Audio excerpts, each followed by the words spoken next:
Hello everyone, welcome back to the channel. तो again the Sky Supreme के new episode में आप सबका स्वागत है। और गाइस, कुछ टाइम के बाद में स्पीड सोर्स ओवरिंग भी आएगा, तो उसके लिए वेट करना। हमने हमारे चैनल पे न्यू सीरीज को स्टार्ट कर रखा है, अगर उन दोनों न्यू सीरीज को नहीं देखा तो उसे भी देख लेना। तो एपिसोड के स्टार्टिंग में हम सियान को देखते हैं। वो कहने लगती है, मुझे पता है कहाँ पे सारे हब मिलते हैं, बट हमें उस जगह पे नहीं जाना चाहिए क्योंकि वो एबिस बहुत ही ज्यादा खतरनाक है। बट हम देखते वहाँ पे टैनी उसकी बातें नहीं सुनता। वो कहने लगता है, मुझे ले चलो क्योंकि तुमने मुझे कहा था ना, उस जगह पे बहुत ही ज्यादा हाई ग्रेड का फायर भी मिलता है, तो मुझे वो चाहिए। उसकी ऐसी बातें सुन के सियांग वहाँ पे एक्टिंग करने लगती है। वो कहने लगती है, मुझे बहुत ही ज्यादा खतरनाक बीमारी है, अगर मैं फॉरबिडन एरिया में जाऊंगी तो मैं पूरी तरीके से खत्म हो जाऊंगी। बट हम देखते वहाँ पे टैनी उसकी बातें नहीं सुनता, अपने पाव का यूज करते हुए उसे खींच के ले जाने लगता है। ये सब कुछ देखकर हम देखते दूसरी तरफ वहाँ पे सियान कहने लगती है, वैसे मैं तुम्हें बता दूं, ये जगह पहले सिस्टर जेन के फादर के अंडर में आया करता था, और जैसे ही जेन फैमिली पूरी तरीके से डिस्ट्रॉय हो गया, इस सिटी का न्यू सिटी लॉर्ड सियाहू फैमिली से सियाहू सू को बना दिया गया। उसकी ऐसी बातें सुन के टैन्यू कहने लगता है, वो तो तुम्हारे फादर ने जैसे ही जेन फैमिली को पूरी तरीके से डिस्ट्रॉय कर दिया, उसके बाद में सियाहू फैमिली को पूरी तरीके से कंट्रोल दे दिया गया। उसकी ऐसी बातें सुन के वापस सियान कहने लगती है, मैं कितनी बार कहूँ कि मेरे फादर ने जेन फैमिली को डिस्ट्रॉय नहीं किया, वैसे भी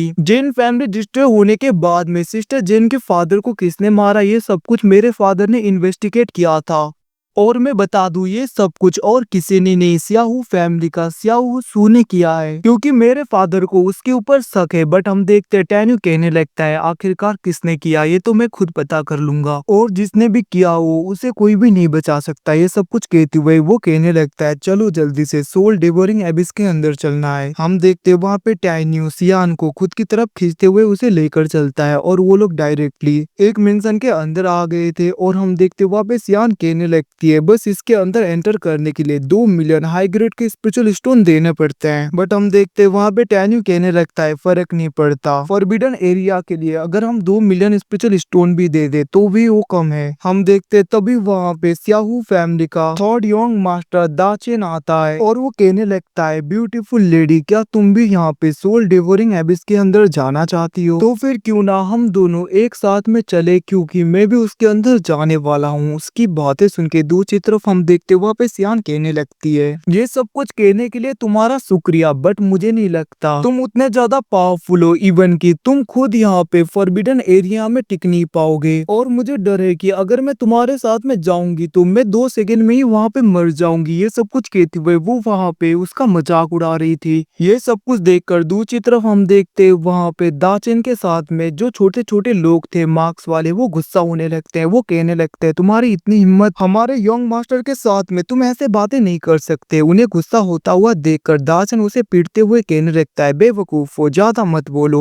मैंने तुम लोगों को कितनी बार कहा है कि अगर खूबसूरत लड़कियां मेरी बुराई भी करती हैं तो करने दो, तुम लोग ज्यादा मत बोलो। और हम देखते वहाँ पे वो कहने लगता है, ब्यूटीफुल लेडी, तुम चिंता मत करो, मेरे चारों ओर इन सबको देख रही हो तुम, ये सब लोग एम्पर रिलम पे हैं, तो मैं 100% गारंटी देता हूँ कि तुम्हें कुछ नहीं होगा। बट हम देखते हैं वहाँ पे सियान डायरेक्टली टैन्यू के पास में जाके उसे पकड़ते हुए कहने लगती है, मेरे लिए तो बस ये एक ही काफी है। और हम देखते वहाँ पे टैन्यू भी पीछे देख रहा था। ये सब कुछ देखकर दाचेन हंसने लगा था। वो कहने लगता है, सच में तुम्हें लगता है कि एम्पर रिलम के 7th लेयर वाला ये बेवकूफ तुम्हें प्रोटेक्ट कर पाएगा? ये सब कुछ कहते हुए वो वहाँ पे हंस रहा था। वो कहने लगता है, मैं तुम्हें 3 सेकंड देता हूँ, यहाँ से चले जाओ। बट हम देखते टैन्यू उसे इग्नोर मारते हुए सियान को लेते हुए कहने लगता है, जल्दी से चलो, मुझे चलना है। वैसे भी फॉरबिडन एरिया में जाने के बाद में मेरे लिए एक ट्रू फ्लेम को ढूंढना पड़ेगा। अब टैन्यू को ऐसे खुद को इग्नोर करता हुआ देखकर दाचेन बहुत ज्यादा गुस्सा हो गया था। वो कहने लगता है, तुम जैसे कीड़े की इतनी हिम्मत, मुझे इग्नोर करो। और हम देखते वो वहाँ पे गुस्से में बहुत ही ज्यादा तेजी में जाके टैन्यू के ऊपर अटैक करता है। बस वहाँ पे टैन्यू अपने ऑरा का यूज करते हुए उसे दूर फेंक देता है। अब ये सब कुछ देखकर दूसरी तरफ दाचेन को बहुत ही ज्यादा गुस्सा आने लगा था। वो कहने लगता है जल्दी से उसे खत्म करो। और हम देखते हैं उसके साइड में जितने भी गार्ड्स थे वो सब लोग अटैक करने के लिए बढ़ने लगे थे। बट हम देखते हैं उसी वक्त वहाँ पे पर्पल ड्रेस वाली एक लेडी आ जाती है। वो कहने लगती है दाचेन, आखिरकार तुम्हारी इतनी हिम्मत, तुम मेरे जगह पे आके ऐसे यहाँ पे दूसरों को परेशान कैसे कर सकते हो। अब उस लेडी को देखकर दूसरी तरफ हम देखते हैं दाचेन डर गया था और वो अपने गार्ड्स को रोकते हुए कहने लगता है मुझे माफ कर दीजिए, आखिरकार मैं ये सब कुछ यहाँ पे क्यों करूंगा, मैं तो बस मजाक कर रहा था इन लोगों के साथ में। उसकी ऐसी बातें सुन के दूसरी तरफ हम देखते हैं टैन्यू कहने लगता है आखिरकार ये लेडी है कौन। तभी हम देखते हैं उस जगह पे सियान कहने लगती है ये लेडी यहाँ पे सियाहू फैमिली के लॉर्ड की डॉटर है और इसका नाम सिया है, जो कि यहाँ पे सी चेंग अलायंस की वाइस प्रेसिडेंट है। दूसरी तरफ हम दाचेन को देखते हैं जो कि वहाँ पे सिया की चापलूसी करने लगा था। वो कहने लगता है सिस्टर सिया, आप बहुत ज्यादा खूबसूरत हो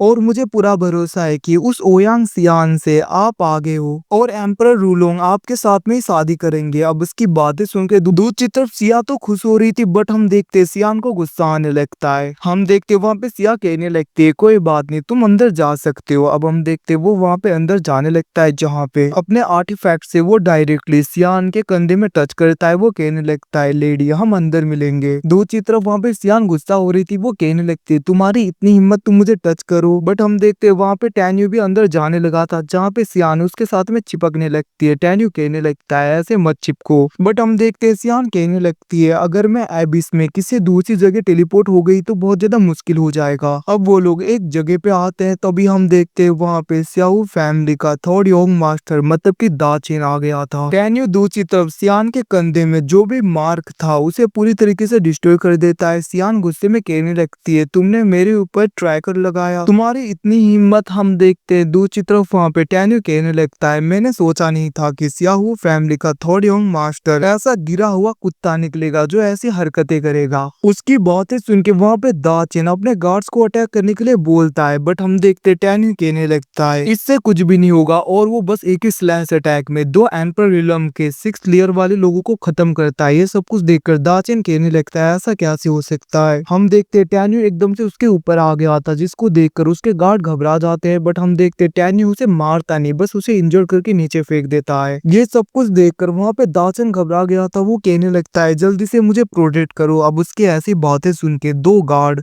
डायरेक्टली टैन्यू के ऊपर अटैक कर देते हैं। बट हम देखते वहाँ पे टैन्यू उनके अटैक को बहुत ही आसानी से रोक लेता है। और हम देखते वहाँ पे गार्ड कहने लगते हैं हमारे यंग मास्टर को तुम कुछ नहीं कर सकते। जिसको देखकर टैन्यू कहने लगता है मैं तो क्या क्या कर सकता हूँ। और हम देखते वो वहाँ पे उन दोनों को इंजोर करते हुए नीचे कर देता है और वो दाचेन के गले को डायरेक्टली पकड़ लेता है और उसे पूरी तरीके से खत्म कर देता है। ये सब कुछ देखकर एक गार्ड कहने लगता है तुम जल्दी से जाके ग्रैंड मार्शल को रिपोर्ट दो, मैं इसे रोकता हूँ। और हम देखते वो भागने लगे थे, बट टैन्यू वहाँ पे बहुत ही आसानी से उसके ऊपर अटैक करके खत्म कर देता है और वहाँ पे दूसरे बंदे के ऊपर अटैक करके अपने सारे डिवाइन सोर्ड का यूज करते हुए उसे भी खत्म कर देता है। और गाइस इसी के साथ में एपिसोड खत्म होता है। Thanks for watching, bye see you again.